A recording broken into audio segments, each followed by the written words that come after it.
பாண்டி வந்து வானதிக்காக எவ்வளோ கஷ்டப்பட்டு தன்னோட முழு பலத்தையும் போட்டு வானதிக்காக ஐடியா கொடுக்கறது, பணம் சேகரித்து கொடுக்கறது, நல்லா மோட்டிவேட் பண்ணுறது வருங்கால மனைவின்னு சொல்லி பாண்டி அவ்வளோ தூரம் தன்னால் எவ்வளோ முடியுமோ அப்படி பண்ணிட்டு இருக்கும்போது வானதி டாக்டர் பாராட்டி பேசுறது யாருக்கெல்லாம் கடுப்பாகுதுன்னு நினைக்கிறீங்களோ அவங்கெல்லாம் நம்ம வீடியோவை லைக் பண்ணிவிட்டு நம்ம சேனல் இன்னும் சப்ஸ்கிரைப் பண்ணாதவங்க சப்ஸ்கிரைப் பண்ணிக்கோங்க. வானதி அது மட்டும் இல்லாமல் பாண்டிகிட்ட கேட்குறாங்க, ஏன் பாண்டி நீயும் ரொம்ப கஷ்டத்தில் தானே வளர்ந்த, பாரு அந்த டாக்டரெல்லாம் படித்து டாக்டர் ஆயிருக்காரு, ஆனால் நீ என்னடா ஒன்றுமே பண்ணலை, உங்கள் வீட்டை விட அவங்க வீட்டோட வறுமை அதிகம்தான் தெரியுமாடா உனக்கு, ஆனால் பாரு அவர் எவ்வளோ பெரிய டாக்டர் ஆயிருக்காரு, அவ்வளோ சூப்பராக பேசுகிறாருடா, எப்போ பார்த்தாலும் சிரித்து சிரித்து நல்லா காமெடி பண்ணிக்கிட்டு செம்ம ஜாலியாக பேசுகிறாருடா, ஆனால் நீ தான் இருக்கிறிய நான் உருன்னு என்னாச்சு என்ன வச்சு எப்படி வந்ததுன்னு கொஞ்சம் கூட சிரிக்கவே மாட்டியாடா, சே போய் இந்த டாக்டர்கிட்ட இருந்துட்டு வரேன், நான் இன்ன வரைக்கும் எனக்கு இருந்த ப்ரெஷர் எல்லாமே குறைஞ்சிருச்சு, இதே நேற்று உன் கடையில் வந்து நான் உட்காந்து பேசிகிட்டு இருந்தப்போ நீ என்ன சொன்ன, அப்படித்தான் இருக்கும் இப்படித்தான் இருக்குன்னு ஓகே நீ சொன்னதான், ஆனால் அதுவே அந்த டாக்டர் வந்து எப்படி சொல்கிறாரு தெரியுமா, அப்படியே நம்மளை ஆப்போசிட் வைப்புக்கு கொண்டுட்டு போயிடுறாருடா, அவர் கூட இருக்கும்போது செம்ம ஜாலியாக இருக்குதுடா, சூப்பராக வைப்ரேஷன் செட் ஆகுது அப்படிங்கிறாங்க. ஓ அப்படியா, சரி சரி, உனக்கு டெய்லி நடந்து வர போக எல்லாம் கால் வலிக்குது நீ இல்லை, அதுக்கும் போய் அந்த டாக்டர்கிட்டே ஐடியா கேளு, அவரே ஏதாவது ஐடியா குடிப்பார், சிரிச்சுக்கிட்டே நடந்து போங்க வீட்டுக்கு, கால் வெளியெல்லாம் வராது அப்படிங்கிறாங்க. டேய் எதுக்குடா இதுக்கும் அதுக்கும் சம்மந்தப்படுத்துகிற அப்படிங்கிறாங்க. பின்ன என்ன வானதி, ஏதாவது சீரியஸாக டிஸ்கஷன் பண்ணலான்னு வந்தா லூசு மாதிரி கிணத்தனமாக பேசிகிட்டு இருக்கிற நீ, எப்போ பாரு அந்த டாக்டரு காமெடி பண்ணுறாரு சிரிக்கிறாரு, இதை தவிர உனக்கு வேறு எதுவும் தெரியாதா அப்படிங்கிறாங்க. டேய் நல்லா சிரிக்கிற சென்ஸ் இருந்தால் சூப்பராக இருக்குண்டா, அந்த இடமே நல்லா வைப்பில் இருக்கும் தெரியுமா, எப்போ பாரு சிடுன்னே இருந்தீங்கன்னா அங்கே அந்த ஏரியாவே சோகமாக இருக்கிற மாதிரியே இருக்கும், உனக்கு என்னடா தெரியுது, கொஞ்சமாவது படிச்சிருந்தீங்கன்னா தானே உனக்கு அதெல்லாம் தெரியும் அப்படிங்கிறாங்க.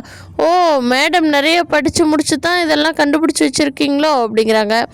ஏன்டா நானும் இது முடிச்சிருக்கேன்ல, ஏன் எனக்கும் நிறைய விஷயங்கள் தெரியுமில்ல, காலேஜ் முடிச்சிருக்கிறேன், நானும் மெச்சூரிட்டி ஆகிட்டேன்ல, அப்புறம் என்னடா அப்படிங்கிறாங்க. ஓ அதனால தான் மேடம்க்கு மெடிக்கல் ஷாப் எங்கே இருக்குதுன்னு கூட தெரியாது, நம்ம பார்த்து சொல்ல வேண்டியது, அதுவும் இந்த படிக்காதவன் பார்த்து சொல்ல வேண்டியதாக இருந்துச்சோ அப்படிங்கிறாங்க. டேய் ஏன்டா பாண்டி, ஒரு நல்லது சொன்னப்போ ஓகே வானதின்னு சரின்னு மாற்றிக்க பழகேண்டா, நான் மட்டும் உனக்காக எத்தனை மாற்றிக்க சொல்கிறேன், ஆனால் நீ எப்போவாது எதையாவது ஒன்று மாற்றிருக்கிறியாடா, போடா உங்களோட பேசுறதுக்கு அப்படிங்கிறாங்க. ஏய் வானதி இங்கே பாரு, நான் உனக்காக ஒன்று கொண்டுட்டு வந்தேன் அப்படிங்கிறாங்க.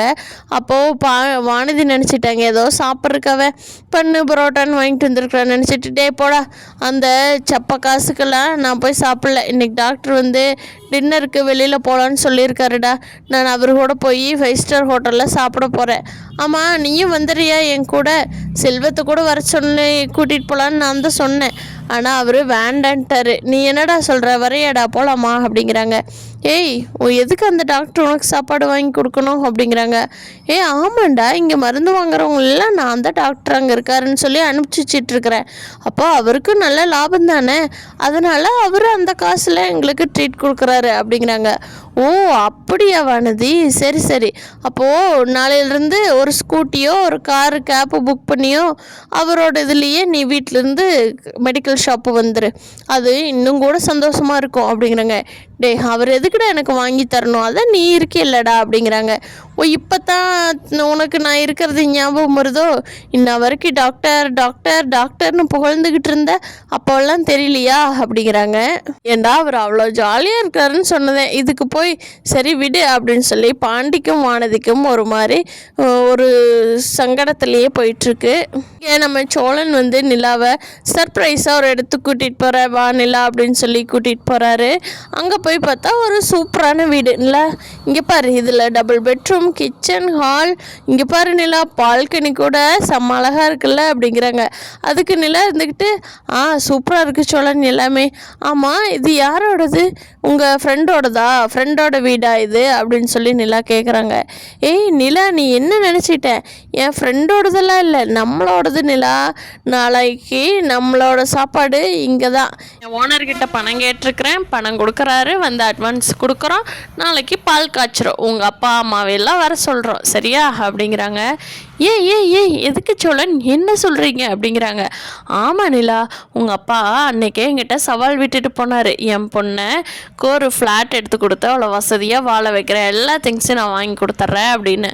ஆனால் முடியாது, அதே மாதிரி வசதியாக என் பொண்டாட்டியை நான் தான் பார்த்துக்கணும் அப்படிங்கிறாங்க சோழன். ஏன் சோழன், இது எப்போ பார்த்தீங்க, எப்போ பேசுனீங்க? நீ நேற்று கூப்பிட்றப்போ நாங்கள் ஃபோனெல்லாம் எடுக்கல, அப்போ இந்த வீட்டுக்கு தான் பார்த்துட்டு இருந்தோம்.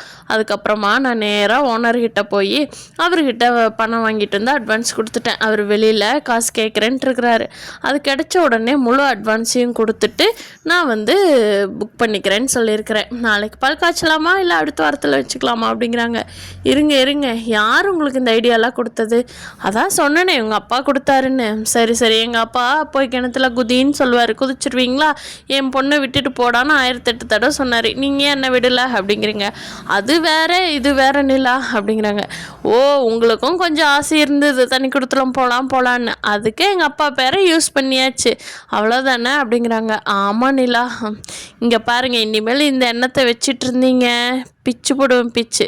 நான் ஐயனார்த்தனை வீட்டில் இருக்க மாட்டேன், காலி பண்ணிட்டு போயிடுவேன். இனிமேல் இந்த எண்ணத்தை இந்த வீட்டோட இப்படியே முடிச்சுட்டு போய் ஓனர்கிட்ட சொல்லிவிட்டு எங்களுக்கு இந்த வீடு வேண்டான்னு சொல்லிவிட்டு மரியாதையாக வந்து சேருங்க அப்படின்னு சொல்லிட்டு நிலா முன்னாடி வீட்டுக்கு போயிடுறாங்க. சோழன் வந்து எப்படியாவது சமாதானப்படுத்திடலாம் அப்படின்னு சொல்லிட்டு அப்போது ஓனர் வந்து என்னப்பா என்ன சத்தம் அப்படிங்கிறாங்க. இல்லை சார், அது வந்து ஒரு சின்ன இதுதான், நான் ஈவினிங் வரேங்க சார் அப்படின்னு சொல்லிட்டு போயிடுறாங்க வீட்டுக்கு. சோழன் அடிச்சு பிடிச்சி வீட்டுக்கு போய் உட்காந்து பேசிகிட்டு இருக்கிறப்போ நிலா வந்து அண்ணங்கிட்டையும் பாண்டிகிட்ட பல்லவங்கிட்ட எல்லாருமே இன்றைக்கி வீட்டில் இருக்கிறனால பேசுகிறாங்க. எல்லாரும் சேர்ந்து என்னை ஏமாற்றிட்டீங்கள்ல, நீங்கள் அண்ணன் தம்பியெல்லாம் ஒன்று சேர்ந்துக்கிட்டு நான் அடுத்த வீட்டு பொண்ணு தானே, அதனால் என்கிட்ட போய் சொல்லிட்டீங்கள்ல அப்படிங்கிறாங்க நிலா. அதுக்கு சேரன்னு இருந்துக்கிட்டு, ஏன்பா அப்படியெல்லாம் இல்லைப்பா, அவன் தான் வீடு பார்க்குறேன், என் பொண்டாட்டிக்கிட்ட சர்ப்ரைஸாக சொல்லணும், நீங்கள் யாரும் சொல்லிடாதீங்கன்னு சொன்னான்ப்பா, அதனால தான் அப்படிங்கிறாங்க. என்னென்ன சர்ப்ரைஸு, உங்களையெல்லாம் விட்டுட்டு போய் பிரிஞ்சிருக்கிறது சர்ப்ரைஸா? அங்கே கொடுக்குற வாடகை காசு இருந்ததுன்னா நம்ம இங்கே வீட்டில் எல்லா பொருளும் வாங்கிக்கலாம் மாதம் புரியலையாங்கண்ணே அப்படிங்கிறாங்க. ஆமாப்பா, இருந்தாலும் அவன் தான் நீ வசதியான வீட்டு பொண்ணுன்னு சொல்லி ஃபீல் பண்ண. ஓ, இந்த ஒரு வருஷமாக நான் இங்கே இல்லை, இப்போ தான் போய் எனக்கு வசதி வேணும்னு நான் சொல்கிறேன்னா அப்படின்னு சொல்லவும் அதுக்கப்போ சோழனும் வந்து சேர்ந்துக்கிறாரு. அப்போ கரெக்டாக சோழனோட ஓனர் வர்றாரு. டே சோழா இந்தாடா அப்படின்ட்டு வர்றாரு. அண்ணன் வாங்கண்ணே உட்காருங்க அப்படின்னு சொல்லி உட்காரப்போ அது வந்துப்பா சோழன் ஒரு 2.5 லட்ச ரூபா பணம் கேட்டிருந்தான், வெளியில் கடன் வாங்கி கொடுங்கண்ணே, நான் மாதம் கட்டிக்கிறேன்னு சொல்லி அதனால தான்ப்பா கொண்டுட்டு வந்தேன். எங்கே தனி கொடுத்தனும் போகிறீங்களாமே, வீடு சூப்பராக இருக்குதுன்னு சொன்னான்ப்பா அப்படிங்கிறாங்க. ஓ அண்ணன், நீங்கள் சோழனுக்கு காசு கொடுக்குறீங்க, அவரோட சம்பளம் எவ்வளோன்னு அப்படிங்கிறாங்க. சம்பளம் ஒரு 40,000 வாங்குவான்ப்பா அப்படிங்கிறாங்க. சரி, அதில் 25,000 வாடகைக்கு, மிச்சம் இருக்கிற காசில் உங்களுக்கு மாதம் கொடுத்து அவர் கடன் கட்ட முடியுமா அப்படிங்கிறாங்க. வேறு செலவெல்லாம் எதுவும் பண்ண வேண்டாமா அப்படிங்கிறாங்க. அவன் தான்ப்பா அடிச்சு பிடிச்சாவது நான் கட்டிடுறேன்னு கெஞ்சினான்ப்பா, அப்போ நான் என்ன பண்ணுறது அப்படிங்கிறாங்க. அண்ணே தயவு செஞ்சு இந்த பணத்தை எடுத்துகிட்டு போயிருங்க அப்படின்னு சொல்லவும் அந்த ஓனர் வந்து சோழனை பார்க்குறாரு. டே சோழா, நிஜமாக தானா உன் பொண்டாட்டி சொல்லுதுன்னு நான் பணத்தை எடுத்துகிட்டு போகிறேன், அப்புறம் திருப்பி வந்து கையில் கால் விழுந்து இந்த பணம் வேணும்னு கேட்டால் தொலைச்சி போடுவேன் அப்படிங்கிறாங்க. அப்போது நிலா சொல்கிறாங்க, அண்ணே நான் சொல்கிறேன் இல்லைன்னு நீங்கள் எடுத்துகிட்டு போயிருங்க அப்படிங்கிறாங்க. சரிம்மா, நீ சொன்னால் சரிம்மா, கரெக்டாக தான் இருக்கும் அப்படின்னு சொல்லிட்டு அவர் கிளம்பிடுறாரு. இப்படித்தான் இனார் சீரியல் போயிட்டுருக்குதுன்னு நான் நினைக்கிறேன். நீங்கள் என்ன நினைக்கிறீங்கன்னு கீழே கமெண்ட் பண்ணுங்கள். தேங்க்யூ.